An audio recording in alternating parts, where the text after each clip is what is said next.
اللہ الرحمن الرحیم۔ مشکوٰۃ شریف، مستدرک وغیرہ کے اندر یہ حدیث پاک درج ہے کہ آقا کریم صلی اللہ علیہ وسلم کی پاک بارگاہ میں حضرت جبریل علیہ السلام نے عرض کی، آقا ایک شخص تھا جو پہاڑ کی چوٹی پہ رہ کے اللہ تعالیٰ کی عبادت کرتا رہتا، اور اس نے 500 سال اس پہاڑ کی چوٹی پر عبادت اس طرح کی کہ اللہ پاک نے اس کے کھانے وانے کا انتظام بھی وہیں فرما دیا کہ دن رات وہ عبادت کرتا، شام کو پانی کا چشمہ وہاں پہ جاری ہو جاتا، وہاں سے وہ پانی بھی پیتا، اور انار کا ایک درخت نمودار ہوتا، اس کا وہ وہاں پہ پھل کھا لیتا۔ بس وہ انار کھا کر تازہ وضو کر کے پھر وہ عبادت میں مصروف ہو جاتا، اور اللہ تعالیٰ کی پاک بارگاہ میں یہ عرض کرتا رہتا کہ اے اللہ، جب میری موت آئے تو سجدے کی حالت میں ہو۔ تو اللہ پاک نے اس کی وہ دعا قبول فرمائی کہ جب موت کا وقت آیا تو وہ سجدے کی حالت میں ہی تھا۔ اور اب بھی جب ہم آتے جاتے ہیں تو اس آدمی کو سجدے کی حالت میں پاتے ہیں، اور ساتھ ہی یہ وہ دعا کرتا رہتا، قیامت کے دن جب میں اٹھوں تو سجدے کی حالت میں ہوں۔ تو اللہ پاک نے اس کی یہ دعا بھی پوری فرمانے کا حل پیدا فرما دیا کہ قیامت کے دن بھی وہ سجدے کی حالت میں ہی اٹھے گا۔ لیکن جب قیامت کا دن ہوگا، اللہ تبارک و تعالی فرشتوں سے فرمائے گا، میری رحمت سے اسے جنت لے جاؤ۔ وہ کہے گا کہ 500 سالہ میں نے عبادت کی، تو 500 سالہ عبادت کی کوئی حیثیت نہیں ہے میں تیری رحمت سے جنت میں جاؤں۔ اللہ تعالیٰ فرشتوں کو فرمائے گا کہ تم اسے جہنم لے جاؤ۔ جب فرشتے جہنم لے جا رہے ہوں گے، کہے گا میرے رب، تو اپنی رحمت سے مجھے جنت میں بھیج۔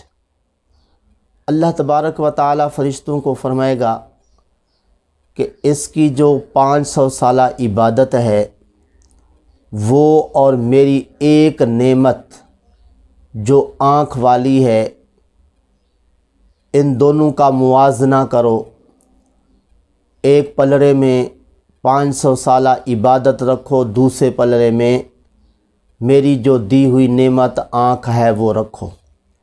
چنانچہ فرشتے 500 سالہ عبادت اور اللہ تعالیٰ کی دی ہوئی نعمت آنکھ کا موازنہ کریں گے، حتیٰ کہ آنکھ والی نعمت 500 سالہ عبادت سے زیادہ وزنی ہو جائے گی۔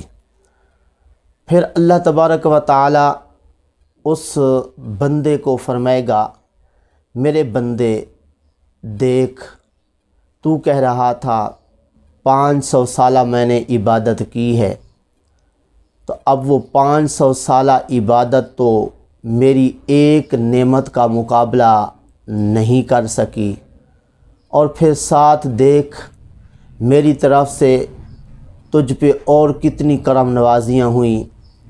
تو دیکھ تو صحیح، پہاڑ کی چوٹی پر تجھے دن رات عبادت کرنے کی توفیق کس نے دی، اور وہاں پہ کھانے پینے کا انتظام کس نے کر کے دیا، اور اس طرح تجھے کھانے پینے کے لیے، وضو کرنے کے لیے کہیں ادھر ادھر نہیں جانا پڑتا تھا، وہیں پہ سب کچھ تم کو مہیا ہو جاتا، اور پھر 500 سال عبادت کرنے کی توفیق آخر کس نے دی؟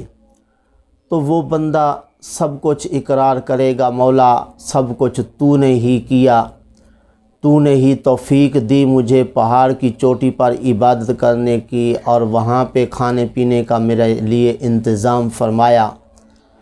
تو اللہ فرمائے گا اب دیکھ 500 سالہ عبادت کی توفیق ہم نے دی، کھانے وانے کا انتظام ہم نے وہاں پہ کیا، اور وہ پہاڑ جس کی چوٹی پر تم عبادت کرتے رہے وہ سمندر کے درمیان میں تھا۔ تو اس طرح وہ جو نعمتیں ہوں گی اللہ تعالیٰ ان سب کا اس سے اقرار کروائے گا۔ آخر کار وہ کہے گا بس مولا تو اپنی رحمت سے مجھے جنت میں بھیج دے۔ تو اس طرح ذرا غور فرمائیے کہ 500 سالہ عبادت جو ہے اللہ تعالیٰ کی ایک نعمت کا مقابلہ نہیں کر سکی، تو باقی کتنی بے شمار نعمتیں ہیں ہمارے پاس اللہ کی طرف سے۔ چلنے کے لیے پاؤں ہیں، پکڑنے کے لیے ہاتھ ہیں، سننے کے لیے کان ہیں، بولنے کے لیے زبان ہے، دیکھنے کے لیے آنکھیں ہیں، نہ جانے اور کیا کیا نعمتیں اللہ تعالیٰ نے دے رکھی ہیں۔ تو اس طرح ان نعمتوں کا مقابلہ جو ہے جی اللہ تعالیٰ کی عبادت جو ہم لوگ کرتے ہیں اس کی روشنی میں دیکھیں کیا ہم حق ادا کر رہے ہیں؟ یقیناً نہیں کر رہے۔ تو اس لیے اللہ تعالیٰ کی ان بے شمار نعمتوں کو پیش نظر رکھ کے ہمیں اللہ تعالیٰ کی عبادت بھی کرنی چاہیے، اللہ تعالیٰ کی ان نعمتوں کا شکریہ ادا کرتے رہنے کی بھی کوشش کرنی چاہیے۔ دعا ہے اللہ تعالیٰ کی پاک بارگاہ میں جو کچھ کہا صحیح عمل کی توفیق عطا فرمائے۔